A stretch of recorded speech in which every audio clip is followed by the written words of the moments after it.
ഒരു പരിഭവം ഇല്ലാത്ത, എന്നാൽ ഒരു പരിഭവങ്ങളൊക്കെ സ്വാഭാവികമല്ലേ രാഷ്ട്രീയത്തിൽ. എല്ലാ വിഷയത്തിനും പരിഹാരം ഉണ്ടാക്കി വളരെ ശക്തമായി ഐക്യത്തിൽ മുന്നോട്ട് പോകും.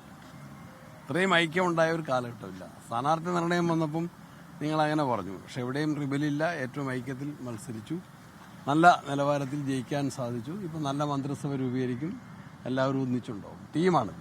ടീമായിട്ട് മുന്നോട്ട്. അതാ മുഖ്യമന്ത്രിയാണ് നിശ്ചയിക്കേണ്ടത്. വകുപ്പ് ഏതാ നിശ്ചയിക്കേണ്ടത്? മുഖ്യമന്ത്രിയാണ്.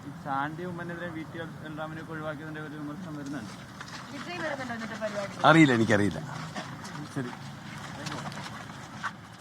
വിവാദങ്ങളോട് പ്രതികരിക്കാൻ അദ്ദേഹം തയ്യാറായിട്ടില്ല. പ്രത്യേകിച്ചും ചാണ്ടി ഉമ്മനെയും VT ബലറാമിനെയും എല്ലാം എന്തുകൊണ്ട് മന്ത്രിസഭയിൽ എത്തിച്ചില്ല എന്ന ചോദ്യത്തിൽ പ്രതികരിക്കാൻ തയ്യാറായില്ല. ഒപ്പം വകുപ്പ് കാര്യത്തിലും ഒരു സ്ഥിരീകരണത്തിന് അദ്ദേഹം തയ്യാറാകുന്നില്ല. എല്ലാം മുഖ്യമന്ത്രി പറയും എന്നാണ് അദ്ദേഹം പറയുന്നത്. ഇപ്പോൾ പാളയം പള്ളിയിലെ ദർശനത്തിന് ശേഷം, പ്രാർത്ഥനയ്ക്ക് ശേഷം അദ്ദേഹം പുറത്തേക്ക് ഇറങ്ങിയിരിക്കുകയാണ്.